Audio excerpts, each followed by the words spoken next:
Hello good morning friends. मेरी सुबह शुरू हो चुकी है और आज है गुरु नानक जयंती। बहुत सारे त्यौहार एक साथ होते हैं इस दिन। कार्तिक पूर्णिमा, गुरु पूर्णिमा, सुबह सुबह ही काम शुरू हो जाते हैं। इस दिन हम सासू माँ के नाम का ना बायना भी निकालते हैं। मैंने वीडियो भी अपलोड किया था। थाली में सब कुछ डालते हैं सासू माँ के नाम का, पैसे जेवर कुछ भी जो भी आपकी कैपेसिटी हो वो सब डाल के रुमाल से ढक के ना उसे खाने उसमें खाने की चीज़ें भी रखते हैं। उन्हें पैर छू कर सासू माँ को दिया जाता है और इस दिन दान पुण्य भी करे जाते हैं, क्योंकि कार्तिक पूर्णिमा भी होती है, शरद पूर्णिमा भी कहते हैं। भगवान श्री कृष्ण ने इसी दिन गोपियों के संग रास रचाया था। ये बहुत ही बड़ा दिन है और पर्व है। भारतीय संस्कृति में हम इसे मनाते हैं। सुबह सुबह मैं निकाल रही हूँ टमाटर का जूस। टमाटर खीरा और करेला जो मुझे रोज़ पीना होता है, चुकंदर भी। अब मैं आ गई हूँ अपने रसोई में प्रसाद बनाने के लिए। सत्यनारायण भगवान की कथा है तो घी डाला है मैंने कढ़ाई में और आटा डाल दिया है। इसे अच्छे से फ्राई होने के बाद, ये गेहूं का आटा है जिसे मैंने घी में फ्राई किया है। प्रसाद बन चुका है, मैं आपको अभी दिखाती हूँ। ये देखो पंजीरी बन गई है। सूखा भूनते हैं इसको, फ्राई करते हैं आटे को, फिर चीनी मिला देते हैं। चाहे आप बूरा मिला सकते हो, तुलसी का पत्ता डाल देते हैं इसमें ताकि भगवान विष्णु को स्वीकार हो जाए। अभी केले को भी जल देना है। अभी सूर्य भगवान के लिए मैंने लोटे में, तांबे के लोटे में रोली डाल दी है। जो मुझे रोज़ रोली डाल कर मैं उन्हें जल अर्पण करती हूँ। नीचे तो नहीं जा सकती रोज़, और यहाँ से बालकनी से दिखाई नहीं देते हैं भगवान। सारे लोटे मैंने ले लिए हैं, साफ़ करके मैं ले आई हूँ पूजा में भर कर। पूरा दिन ये लोटे और गिलास भगवान जी ना पानी पीने के लिए यूज करते हैं, हाथ धोने के लिए यूज करते हैं, इसलिए पूजा में हर समय रखा जाता है। सब कपड़ा धोने के बाद, डस्टिंग करने के बाद मैंने सारी मूर्तियाँ साफ़ करनी शुरू कर दी हैं। उसके बाद हम जोत जलाते हैं और रोज़ ये काम होता है। लक्ष्मी जी के चरण धोए जाते हैं। लड्डू गोपाल को भी अभी स्नान करवाऊंगी मैं, दिखाऊंगी आपको कितनी प्यारी ड्रेस आज मैंने उनके लिए सेलेक्ट करके रखी है। ओकेजनली डालती हूँ मैं उनके लिए, राजस्थान से लेकर आई थी। बहुत ही सुंदर मोर बने हुए हैं। भगवान जी को स्नान करवाने के बाद उन्हें भी नए कपड़े पहनाए जाते हैं और इनको भी पूरी तरह से तैयार करके सिंहासन पर इन्हें विराजमान कर दूंगी।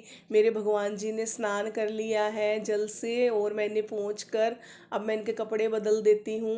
रोज़ मेरा यही काम होता है। सुबह इनको भी स्नान करवाते हैं। लोग गंगा जल डालते हैं, लेकिन मेरा मानना ये है जो परिशुद्ध है, जो शुद्ध हैं, उनको क्या, उनको गंगा जल से नहलाना, वो उनकी उन्हीं की प्रताप से तो गंगा है, सब कुछ है। भगवान जी के कपड़े मैंने निकाल कर पहले ही तैयार कर लिए थे। इन्हें पहनाने के बाद मैं इन्हें सिंहासन पर बिठा दूंगी। फिर इनको जो भी श्रृंगार है इनका इन्हें अर्पण कर दूंगी। जो भी इनके कड़े, देखे कितनी प्यारी ड्रेस है। आज इनको पहना दिया है मैंने अपने ही कलर का, बहुत प्यारा इनका जो है ना, ये ड्रेस बहुत ही सुंदर लगती है मुझे। मैं संभाल के रखती हूँ, जब भी उतारती हूँ ना कवर के अंदर ही रखती हूँ ताकि इसके सितारे वगैरह जो इसके नग जड़े हैं ना वो उतर ना जाएं।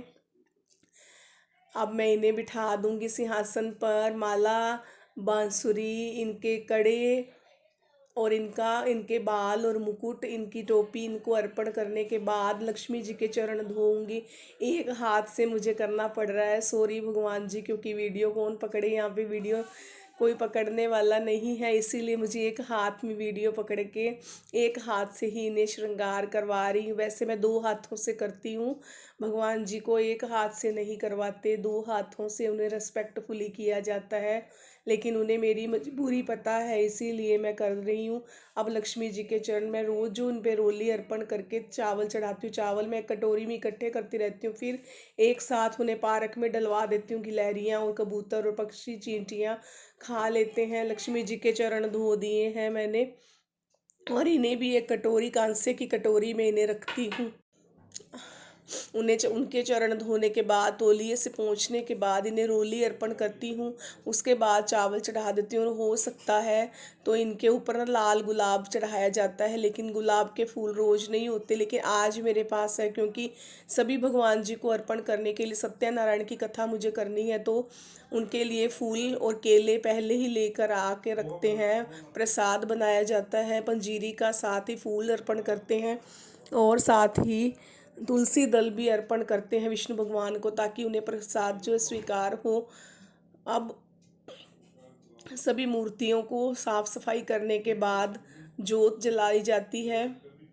रोज ऐसे ही होता है, लेकिन आज तो बहुत बड़ा दिन है, बहुत टाइम लगने वाला है। मुझे पूजा में सारी विधि मैं आपको दिखा दूंगी क्या क्या करती हूँ।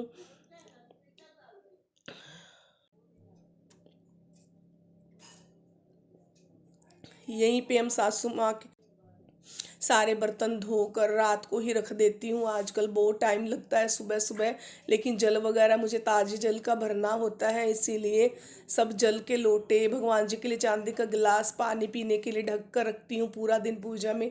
जब उन्हें प्यास लगे वो पी सकते हैं। प्लेट साफ कर दी है मैंने, क्योंकि सुबह सुबह कहीं ना कहीं से धूल आ जाती है प्लेट में। रात को धो के रखती हूँ मैं यहाँ पे। अब मैं जोत जलाऊंगी, उसके बाद फिर सत्यनारायण भगवान की कथा करेंगे। हर पूर्णिमा को हमारे घर में ये कथा होती है, और चावल एक मटके में भर के रखे जाते हैं, लाल कपड़े में सिक्के बांध कर उसमें चावल भर के रखते हैं, छोटे से मटका में जो एक लोटे के जितना होता है। और हर पूर्णिमा को वो चावल चेंज करते हैं, लेकिन सिक्के और कपड़े पैसे उसी में डाल दिए जाते हैं वापस, और फिर किसी ना किसी को दान में दे देते हैं, और नए चावल उसमें भर देते हैं। हर पूर्णिमा को हर किसी को ऐसा ही करना चाहिए, और इससे ना घर में बरकत बनी रहती है। ऐसा बोलते हैं कि भगवान कभी भी कमी नहीं आने देते। बत्तियां बना दी हैं मैंने, जोत में घी डालना शुरू कर दूंगी, और साथ ही सब भगवान जी को तिलक अर्पण करना है। सभी देवियों को तिलक रोली का अर्पण किया जाता है। भगवान जी को या तो हल्दी का या पीले चंदन का, और उन्हीं के चरणों से लेके मैं अपने माथे पे और सिंदूर भर लेती हूँ। रोज ऐसा करना होता है। भगवान जी को सबको तिलक अर्पण करने के बाद, लक्ष्मी जी के चरणों पे भी तिलक अर्पण करने के बाद रोली का चावल चढ़ाती हूँ, और साथ ही उन्हें लाल रंग के फूल चढ़ाते हैं। अगर पॉसिबल हो, नहीं हो तो कोई कोई बात नहीं है, क्योंकि रोज़ फूल नहीं लाए जाते इसलिए। आज तो लेकिन मेरे पास पीले और लाल सारे कलर के फूल हैं। भगवान जी को पीले रंग के फूल अर्पण करूंगी और तुलसी दल अर्पण करूंगी, क्योंकि सत्यनारायण की कथा हो, चाहे एकादशी की कथा हो, चाहे बृहस्पतिवार की हो, इन्हें तुलसी दल अर्पण किया जाता है। और केले की पूजा बृहस्पतिवार को जरूर की जाती है। मम्मी और मुझे दोनों को बायना निकालना होता है। मम्मी अपनी सासू माँ के नाम का निकाल कर पंडितानी को देती हैं, और मैं अपना बायना निकाल कर अपनी सासू माँ को दे देती हूँ। इसीलिए सारे काम एक ही दिन में है। कार्तिक पूर्णिमा भी है, दान स्नान की पूर्णिमा है, और साथ ही गुरु नानक जयंती है, और साथ ही सत्यनारायण भगवान की कथा है, प्रसाद बनाना होता है, पूजा का डेली रूटीन का पूरा काम होता है। इसीलिए 2 घंटे कम से कम आज के दिन चाहिए। धूप की मैं रोज की तरह कटोरी की टाइप में बना लेती हूँ, और उसी के अंदर लौंग और कपूर रख के उसे जलाती हूँ। आरती के टाइम पे बार बार कपूर उसमें जल के पूरा हो जाता है ना, उससे पहले और कपूर डालना होता है। इस तरह मैं टोपी सी बना लेती हूँ, उसके अंदर मैं लौंग तेज पत्ता भी कभी कभी रखती हूँ, ताकि घर में नेगेटिविटी दूर रहे। इन्हें जलाने से ना जो खुशबू उठती है ना हवन की, बहुत ही अच्छी होती है, पॉजिटिव वाइब्रेशन आती है उसे। तो मैं रोज़ ऐसे जलाती हूँ, सुबह भी और शाम को भी जलाती हूँ। आप भी मैंने बना लिया है। कपूर में इसके अंदर एक टिकिया रख दूंगी, बाकी कपूर ओपन करने के बाद ना 3-4 इसकी जो टिकिया है पास में रख लेती हूँ, ताकि बार बार उसे उठाकर हम डाल सकें जब कपूर आरतियाँ गाती हूँ। कि आज मुझे 7 आरतियाँ गानी है, रोज़ 5 आरती गाती हूँ, कि सत्यनारायण भगवान की आरती भी गानी है मुझे। और सारे काम एक के बाद एक प्रोसेस चलती ही रहती है। भगवान जी को स्नान करवा के बत्तियां बना दी हैं, घी डाल दिया है। अब जोत जलाना बाकी है बस। अभी जोत जलने के बाद मैं सत्यनारायण भगवान की कथा पढ़ूंगी। पापा को बहुत फिक्र था, क्योंकि वो हमेशा वो करते थे ना पूर्णिमा की कथा। अब मैं फूल अर्पण करने जा रही हूँ सभी भगवान जी को। आज बहुत कम फूल है मेरे पास। पापा तो पूरी थैली भर के लाते हैं, पता नहीं आज की कौन लेके आया, बेटा लाया है, देवर लाए हैं। बहुत कम फूल है, 5-6 फूल निकले हैं, लेकिन जो भी है मैंने अर्पण कर दिया है। लक्ष्मी जी के चरणों पर मैंने गुलाब की पत्तियां अर्पण कर दी हैं। पूरा फूल तो नहीं था, लेकिन पत्तियां ही अर्पण कर दी हैं। अब मैं आपको दिखाती हूँ मैंने अपने भगवान जी को कैसे तैयार किया है, क्या क्या कर दिया है मैंने। इस तरह कैमरा रख के सामने मैंने जो अभी मैं बैक कैमरा से आपको दिखाती हूँ मैंने क्या क्या अर्पण किया है, किस तरह भगवान जी को तैयार किया है। अब मेरा सारा काम हो चुका है ऑलमोस्ट, जोत जलानी बाकी है। अभी मैं आपको दिखाती हूँ। सभी काम एक के बाद एक कंटिन्यूसली चलता रहता है। जोत जला रही हूँ अभी मैं आपको दिखाती हूँ कैसे मैंने लक्ष्मी जी के चरणों पर चावल चढ़ाकर फूल की पत्तियाँ उन्हें अर्पण की हैं। वैसे बहुत शांति मिलती है। सब कामों से ज़्यादा ना प्यारा काम होता है पूजा पाठ का। अगर हम मन लगाकर इत्मीनान से करते हैं बहुत ही अच्छा फील होता है। सुबह सुबह ना बहुत मन खुश होता है, शांति मिलती है। हम 2 दिए जलाते हैं, चांदी की 2 जोतें हैं मेरे पास। चांदी के कटोरी है जिसमें चरणामृत बनाती हूँ, चांदी की कटोरी में मिश्री डालती हूँ और चांदी के गिलास में उनके लिए पानी रखती हूँ। चांदी की 2 जोतें हैं जिनको एक साथ दीपक के रूप में जलाया जाता है। उन्हें स्थापित करके फिर उन्हें नहीं हिलाया जाता। उसके बाद ना एक आरती है जो पीतल की हैं 2 जोतें मेरे पास पकड़ने वाली, जो आरती के रूप में हम घुमाते हैं। और बाकी लोहे की हैं जो मैं बाहर जलाती हूँ, क्योंकि बाहर ना मोंकी ले जाता है, इधर उधर पटक देते हैं जानवर जो भी आते हैं ना बालकनी में, इसीलिए बाहर चांदी की जोतें नहीं जलाते। मैं तुलसी ले आई हूँ, जो भी पत्ते मुझे मिले टूटे हुए मैंने उठा लिए हैं तुलसी माता से, या क्षमा मांग के उनके 1-2 पत्ते ले भी लिए हैं उनसे पूछ के तुलसी मैया से। विष्णु भगवान को चढ़ा दिए हैं, प्रसाद में डाल दिए हैं पत्ते, ताकि भगवान विष्णु को स्वीकार हो। देखो मैंने इस तरह अपनी माता को चरणों पे चढ़ा दिए हैं। और केले का प्रसाद रखते हैं जरूर, बिना छीले ना को प्रसाद दिए। देखो तुलसी डाल दी है मैंने प्रसाद में, और बिना छीले ना केले को काटा जाता है, या तो छोटे छोटे टुकड़ों में तोड़ कर।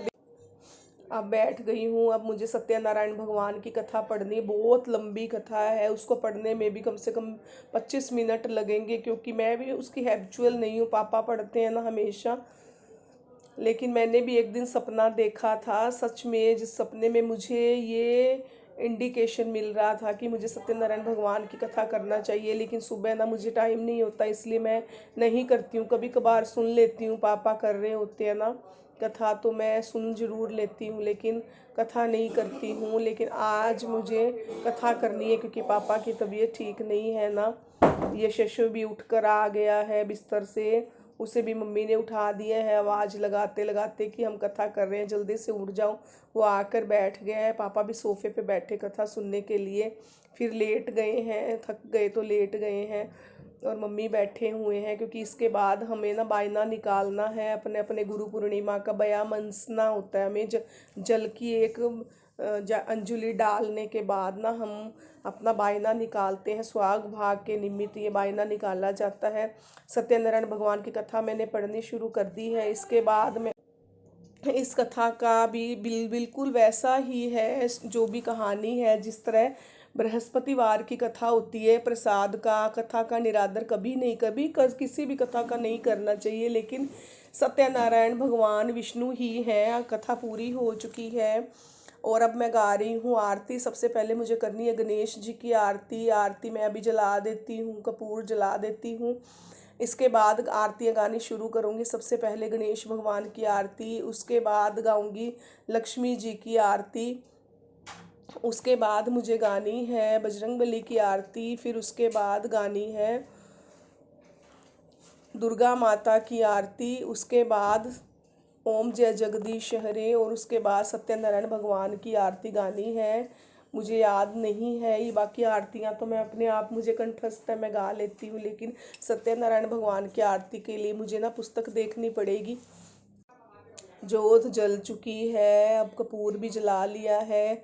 एक अलग से प्लेट लेती हूँ, क्योंकि दीपक जो स्थापित करते हैं ना उन्हें नहीं हिलाया जाता, और इन्हीं एक अलग प्लेट में या फिर हाथ में ही जोत पकड़ के मुझे आरतियाँ गानी होती है। क्योंकि दीपक जहाँ भी स्थापित करते हैं ना उसे कभी नहीं हिलाते, वो ईश्वर के नाम पे स्थापित होता है। एक प्रकार से उसमें भगवान का निवास हो जाता है, फिर उसे नहीं हिलाया जाता। आरती हमेशा अलग होनी चाहिए। जो जोत पकड़ने वाली होती है तो उसे पकड़ के करो, या थाली में रखकर कपूर दीप धूप सब जग उसमें में रख के फूल रख के आरती गाई जाती है। लेकिन दीपक हमेशा जहाँ स्थापित होता है ना, एक बार जला दिया वो वहीं पे रहता है, ये हमेशा ध्यान रखना चाहिए। हम लोग कुछ लोग हम इसमें से ये बात नहीं जानते हैं कि दीपक कभी नहीं जलाया, जो हिलाया नहीं जाता, कभी दीपक जलाकर ही लोग आरती गाना शुरू कर देते हैं। लेकिन जोत अलग होती है, आरती अलग होती है। हमेशा आरती के ऊपर से हम 3 बार हाथ करके ले अपने मुंह पे लगाते हैं, दीपक के ऊपर से कभी जोत नहीं ली जाती। हमेशा आरती के ऊपर से ही अपने पास पॉजिटिव वाइब्रेशन हम लेते हैं। 3 बार जब आरती लेके मुंह पे लगाते हैं, आपने मंदिरों में कीर्तन जागरण में देखा होगा ना, जब आरती गाई जाती है उसी आरती को सबके आगे घुमाया जाता है। जब लोग पैसे चढ़ाते हैं और 3 बार मुंह पे लगाते हैं हाथ, वो आरती होती है। भगवान की जोत तो उनके पास ही जलती है, वो कभी नहीं हिलाई जाती। बहुत सारे लोग इस बात को नहीं जानते हैं, तो हमेशा ध्यान रखना चाहिए। छोटे छोटे नियम हैं जो हमें बहुत ध्यान रखने होते हैं। बीच में ही कपूर ख़त्म हो जाता है ना, तो और आरती, अगली आरती गाने से पहले कपूर और जला दिया जाता है। जब तक आरतियां होती हैं तब तक कपूर ख़त्म नहीं होना चाहिए। पैकेट में रखा होता है तो निकालने में भी उससे देर लग जाती है, इसलिए मैं पहले ही खोल लेती हूँ। आज शायद मुझे याद नहीं रहा, इसीलिए छोटे पैकेट के अंदर बंद होता है, तो कपूर निकालने में भी समय लग जाता है। आरतियां गाने शुरू कर दी है मैंने, 6 आरतियां गाने, बहुत टाइम लगा, कट कट करके एडिटिंग की है मैंने वीडियो की। तो आरतियां गाने के बाद मैं जो चांदी की कटोरी में चरणामृत के लिए पानी जल रखते हैं ना, उसी को आरती के ऊपर से 3 बार घुमाकर नीचे ज़मीन पर डाला जाता है, ताकि भगवान जी आचमन कर लें। और उन्हें हाथ धुलाकर फिर चरणामृत रखा जाता है। जब फिर वो पर्दा करके भोग लगाया जाता है, जब भगवान जी भोग लगा लेते हैं, उसके बाद पर्दा हटाकर उस जल की कटोरी से दोनों तरफ जय और विजय के द्वारपाल के रूप में एक एक बूंद दोनों तरफ मंदिर के जल डाला जाता है। फिर 2 बार पीछे अपने सिर के ऊपर से पीछे जल डाला जाता है, ताकि घर में पॉजिटिव वाइब्रेशन बनी रहे। अभी मैं करूँगी तो मैं आपको दिखाऊंगी कैसे जल की कटोरी हम इसके ऊपर से, जोत के ऊपर से घुमाते हैं। 3 बार घुमाते हैं और बस जरा सा जल जमीन पे डाल के भगवान को हाथ धुला देते हैं। उसके बाद भगवान जी को भोग लगाने के लिए बोलते हैं, हे विश्वात्मा, हे सर्वात्मा, हे परमात्मा, भोग लगा लीजिए। भगवान जी भोग लगा लेते हैं। उसके बाद दोनों तरफ जय और विजय द्वारपाल के रूप में खड़े किए जाते हैं। आरती मैंने अंदर रख दी है ताकि भगवान भोग लगा लें। उसके बाद पर्दा हटाने के बाद, दोनों तरफ जल डालने के बाद, अपने सिर के ऊपर से भी 2 बार जल डाला जाता है। यहाँ पे 2 प्लेट्स रखने की ना जगह नहीं है पूजा घर में, इसीलिए मैंने जोतें यहाँ से ट्रांसफ़र करके वापस आरती और जो धूप वाली जोत थी वो अंदर रख दी है। बहुत गर्म हो जाती हैं 6 आरतियाँ गाते गाते, तो इन्हें रुमाल से उठाना पड़ता है। फिर पूरे मन सभी कमरों में भी ना, कहते सभी पूरे घर में ना जोत का, आरती का जो धुआं है ना वो देते हैं, कपूर जलाया हुआ, ताकि घर से नेगेटिविटी दूर हो। दोनों तरफ मैंने जय और विजय द्वारपाल खड़े कर दिए। अब मैं सिर के पीछे भी जल डालूंगी।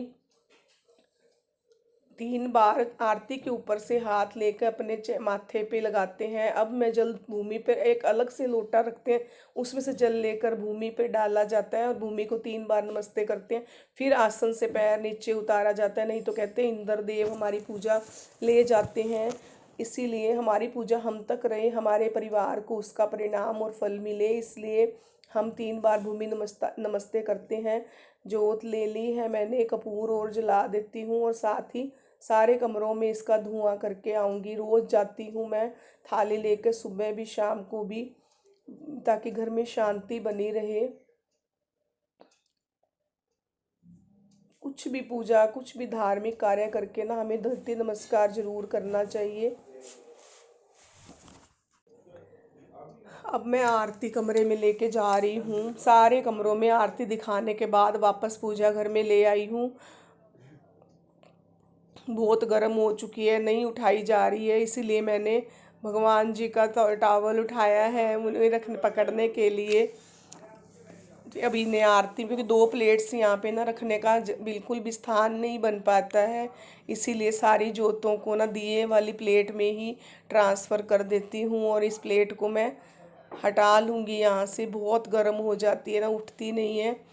अब मैं आ गई हूँ अपनी रसोई में। आकर मुझे पकोड़े बनाने हैं। हस्बैंड का व्रत है 5 दिन का, आज लास्ट व्रत है गुरु पूर्णिमा वाले दिन। सबसे पहले अब मैं बायना निकाल देती हूँ। पहले मम्मी को मैंने गिलास और प्लेट और फ्रूट्स वगैरह पहले ही दे दिए थे। एक जल का गिलास भर के रखते हैं हम लोग। पहले यहाँ से ना सारा प्रसाद मैंने टेबल पे जाके ट्रांसफ़र कर दिया है, बहुत सारा, क्योंकि चरनामत मिश्री भी है, पंजीरी का प्रसाद भी है, केले का प्रसाद भी है, सारे प्रसाद मैंने वहाँ रख दिए। अब मैं अब देखिए, जल हाथ में लेके अंजुलि भर कर इस प्लेट के चारों तरफ जल डालते हुए हाथ में पकड़कर सासू माँ के नाम का बायना निकालते हैं हम। देखिए, मैं आपको अभी दिखाती हूँ। मैंने अंजुलि में जल भर लिया है और चारों तरफ डालकर बोलते हैं, भगवान आज गुरु पूर्णिमा के दिन सुहाग भाग का बायना दिया। अपनी सासू माँ के पैर छूकर उन्हें पकड़ा दिया जाता है। इसके बाद मुझे आना है रसोई में। सारे काम पूजा के हो चुके हैं, बस अब रसोई में पकोड़े बनाने हैं। अब मैं आपको दिखाती हूँ। मैंने आलू छोटे छोटे पीसेस कट कर लिए हैं। आज उबले हुए आलू के पकोड़े बना रही हूँ, इसलिए शायद पानी की ज़रूरत ना पड़ेगी तो थोड़ा सा 1 सर्विंग स्पून करके पानी भर लेते हैं इसमें। और इसमें मैं डाल दूँगी सिंघाड़े का आटा, कुट्टू का आटा स्प्रिंकल कर दूँगी। हरी मिर्ची 2-3 इसके अंदर काट लेते हैं और सेंधा नमक डाल के लाल मिर्च पाउडर डालकर इसे अच्छे से हिलाते हैं। अगर ज़रूरत पड़ी तो थोड़ा सा पानी डाल लूँगी, नहीं तो ऐसे ही आलू में जो मॉइस्चर है ना उसी वो ही पकड़ लेता है इन दोनों आटे को, कुट्टू और सिंघाड़े का आटे को।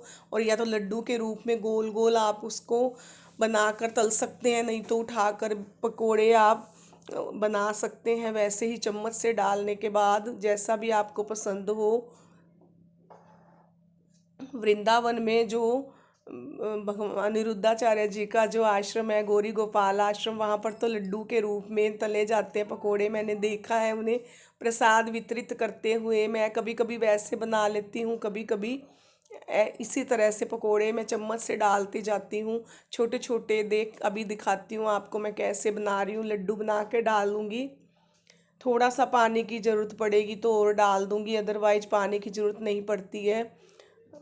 अब पकोड़े बनाने मैंने शुरू कर दिए। देखो, इस तरह गोल गोल लड्डू, थिक होता है एकदम ये, लेकिन मॉइस्चर होता है इसके अंदर। इसको गोल गोल लड्डू के रूप में मैं गरम तेल, मूंगफली का तेल डालती हूँ। मैंने कढ़ाई एक ही तरफ रख दी है, 5 दिन से मैं उसी कढ़ाई में पकोड़े तलती हूँ रोज़। क्योंकि रोज़ रोज़ कढ़ाई को खाली करो फिर वापस तेल को संभाल लो। मूंगफली का तेल अलग से रखती हूँ, किसी ने उसे कढ़ाई को नहीं छुआ है। उस कढ़ाई में मैंने सिर्फ व्रत के पकोड़े बनाए हैं हस्बैंड के लिए रोज़। मैंने तो एक एकादशी का ही व्रत रखा था। देखो, इस तरह से पकोड़े बनते हैं। आलू देखिए, आप मैं दिखा देती हूँ। चटनी इमली की है और दही के साथ। रोज़ हस्बैंड आते हैं ऑफिस से तो इन्हें पकोड़े बना के देती हूँ। सुबह मैं इनको फ्रूट्स वगैरह काट के मखाने वगैरह दे देती हूँ। अब आपको दिखा रही हूँ। देखो, पकोड़े मेरे बन चुके हैं, प्लेट लगा दी है मैंने। एक बार पेट भर के खा लेते हैं ना, उसके बाद फिर सुबह तक आराम से निकल जाता है, भूख नहीं लगती है। वैसे तो ये चीज़ें हेल्थ के लिए पता नहीं क्या है, लेकिन पेट भर जाता है, अच्छे से खा लेते हैं। जो सभी शौक से खाते हैं मेरे घर में ये, बच्चे भी खा लेते हैं, बड़े भी, देवर भी, सबको अच्छे लगते हैं। मुझे भी बहुत अच्छे लगते हैं, लेकिन मैं ना अपने हेल्थ इशू के कारण ना खाती नहीं हूँ। थोड़ा ही खाती हूँ पकोड़े, ज़्यादा नहीं खाती हूँ। एक आधा पकोड़ा मुझे टेस्ट करना होता है तो मैं ले लेती हूँ।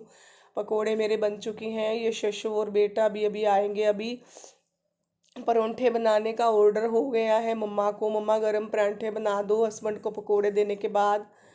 अब मैं बनाऊंगी उनके लिए परांठे गरम। वैसे रोटी मेरी बनी हुई है, लेकिन उनको परांठे खाने हैं। आटा मेरा रखा है थोड़ा सा, मैं उनके परांठे अभी बना के दे देती हूँ। बहुत खुश होते हैं परांठे जब गरम, देखो इस तरह पकोड़े बनते हैं। अब लास्ट बार और डाले हैं मैंने, परोंठे बन चुके हैं। अब पकोड़े बन चुके हैं, परांठे बनाने जा रही हूँ नमक मिर्च और अजवाइन के, देसी घी लगा के। उन्हें बहुत अच्छे लगते हैं गरम गरम परांठों में जब देसी घी लगता है ना तो बहुत अच्छी महक आती है। बच्चों को भी ना, बच्चे अरे वाह मम्मा परांठे आज तो, मम्मा बहुत सुंदर लग रहे हो, इस तरह से तारीफ करके ना मम्मा को मक्खन लगाया जाता है, अगर पैसे लेने होते हैं तब भी। यशस और जयशील दोनों ही परांठे शौक, मेरे हस्बैंड को भी परांठे बहुत अच्छे लगते हैं, गरम गरम बनाओ तो। आजकल बड़े बेटे ने तो परांठे छोड़ दिए हैं, बहुत महीनों से वो परांठे नहीं खा रहा, लेकिन कभी कभी वो भी परांठे खाता है। आज गरम बना रही हूँ तो वो भी खुश होके बोल के गया, मम्मी एक परांठा तो मैं खाऊंगा। ये शशु को बहुत अच्छा लगता है। रोटी को भी गरम करके नमक मिर्च लगवा लेते हैं, देसी घी लगवा के एकदम रोटी को दोनों तरफ से अच्छे से सेक लेते हैं ना, तो गरम गरम रोटी जब उसकी परत कुरकुरी हो जाती है, उस पर देसी घी डाल के नमक मिर्च डाल के ना उसको क्रश करके खाओ तो किसी भी सब्जी की आई थिंक ज़रूरत नहीं पड़ती है। मेरे बच्चे वो शौक से खा लेते हैं। अगर ठंडी रोटी खाने का मन नहीं होना तो इस तरह गरम रोटी ले लेते हैं और इस तरह क्रश करके वो घी लगवा के खाते हैं, तो उनको उनको गिनती नहीं रहती कितनी रोटियां खानी है, बहुत क्वांटिटी में खा जाते हैं, उन्हें पता ही नहीं चलता, बहुत अच्छा लगता है उनको कुरकुरी, क्योंकि बच्चों को ना कुरकुरी और क्रंची चीज़ें अच्छी लगती हैं, नमक मिर्च लगा हुआ तो उनको ऐसे स्पाइसी खाना अच्छा लगता है। इसीलिए तो घर में जब फीकी सब्जी बनती है ना, पापा बीमार है या मम्मी की वजह से, तो वे कुछ ना कुछ उसके साथ क्रिस्पी लेना चाहते हैं, कभी भुजिया कभी वेफर्स, ताकि उससे उनको अच्छा